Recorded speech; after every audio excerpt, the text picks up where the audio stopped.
merupakan agama asli suku Bugis Sulawesi Selatan, tepatnya di Kabupaten Sidrap. Mereka lebih memilih menggabungkan diri dengan agama Hindu, sekalipun ritual-ritual mereka jauh dengan agama Hindu. Penganut Tolotang ini mengenal adanya Tuhan, dan mereka lebih mengenalnya dengan nama Dewata Sewai atau Tuhan yang Maha Esa, yang memiliki gelar Patotoe atau yang menentukan takdir. Tolotang bukan merupakan animisme atau dinamisme.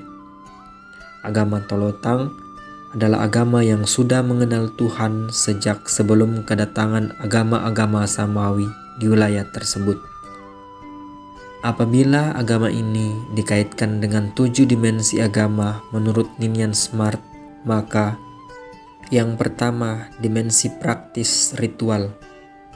Tampak dalam upacara suci, perayaan hari besar, pantang dan puasa untuk pertobatan, dan hal-hal yang berkaitan dengan ritualitas agama. Tudang Sipulung memiliki arti duduk berkumpul bersama, melakukan ritual pada waktu tertentu. Tujuannya adalah meminta keselamatan kepada dewata. Mapeanre Inanre, yakni persembahan sesaji ke rumah Uwa dan Uwata. Sipulung yang memiliki arti berkumpul sekali setahun untuk melaksanakan ritual di kuburan Ipabere di Periamen. Yang kedua, doktrin. Agama Tolotang mengenal 5 ajaran yang bertumpu pada keyakinan, yaitu yang pertama percaya akan adanya Dewata Sewai, yaitu keyakinan akan adanya Tuhan yang Maha Esa. Kedua, percaya adanya hari kiamat yang menandai berakhirnya kehidupan di dunia. Yang ketiga, percaya akan adanya hari kemudian, yakni dunia kedua setelah terjadinya kiamat. Yang keempat, percaya adanya penerimaan wahyu dari Tuhan.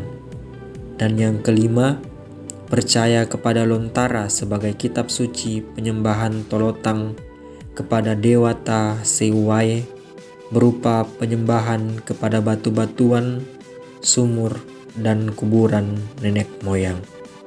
Dimensi yang ketiga, mitos atau kisah naratif. Dalam agama Tolotang, salah satu kisah yang terkenal ialah Lagaligo, yang merupakan kisah epik mitos penciptaan dari suku Bugis. Epik ini mengisahkan tentang Sawer Gading, seorang pahlawan yang gagah berani dan juga seorang perantau. Dimensi yang keempat, pengalaman. Ketika melakukan 3 upacara yang telah ditentukan, para pemeluk agama merasakan kerabatan di antara mereka. Kerabatan di antara mereka makin terjalin dengan erat. Yang Maha Kuasa hadir dan melindungi mereka yang melakukan ritual-ritual yang telah ditentukan. Dimensi yang kelima, tata kelembagaan. Hal ini berkaitan dengan tempat dan tatanan pimpinan dalam agama lokal. Bisu merupakan pimpinan tertinggi dalam agama Tolotang.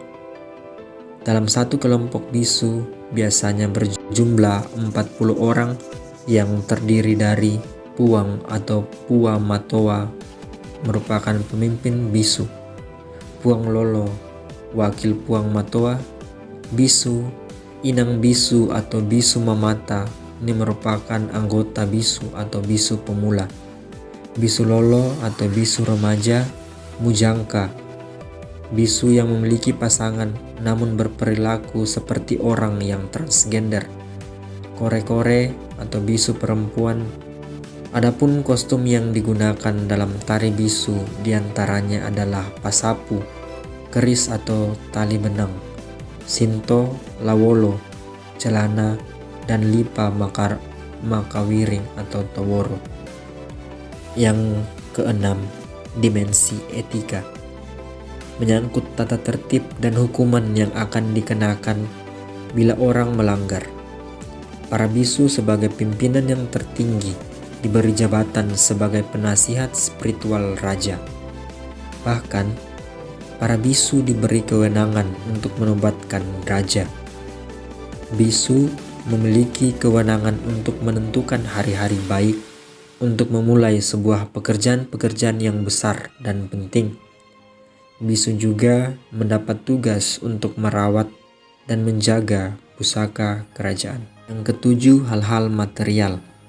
Penganut Tolotang percaya bahwa tubuh manusia atau Watang Kale terdiri dari 4 unsur utama, yaitu tanah, air, api, dan angin. Dalam ritual adat, keempat unsur tersebut disimbolkan dengan jenis makanan. Bagi saya, agama Tolotang memiliki hubungan dengan agama dari perspektif antropologi sosial menurut Clifford Geertz.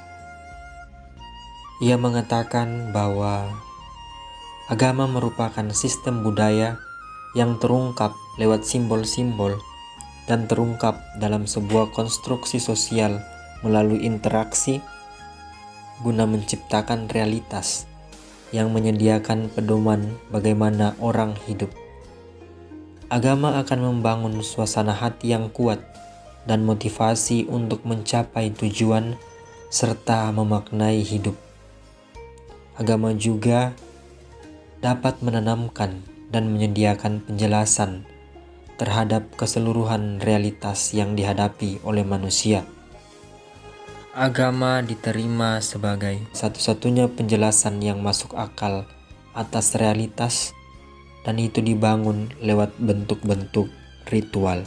Dalam agama Tolotang, orang atau para penganutnya harus melakukan ritual-ritual agar dapat berkomunikasi dan membangun hubungan untuk memperoleh keselamatan. Menurut Emil Durkheim, agama adalah sistem kepercayaan dan praktek yang terkait dengan yang sakral, dengan aturan-aturan yang memuat larangan dan ketentuan-ketentuan guna menciptakan diskontinuitas dengan kebiasaan-kebiasaan tertentu sedemikian rupa sehingga orang-orang yang terkait dengannya dapat tersatukan dalam satu komunitas moral. Agama merupakan suatu bentuk atau ungkapan yang dibangun oleh manusia demi terciptanya tatanan sosial. Allah yang menjadi fokus agama tidak lain dan tidak bukan terarah pada tatanan sosial atau masyarakat. Sama halnya dengan agama Tolotang dalam tata kelembagaannya, memilih bisu sebagai pemimpin tertinggi. Bisu dapat membantu para penganut agama Tolotang untuk sampai kepada Yang Maha Esa atau yang paling tinggi menurut mereka.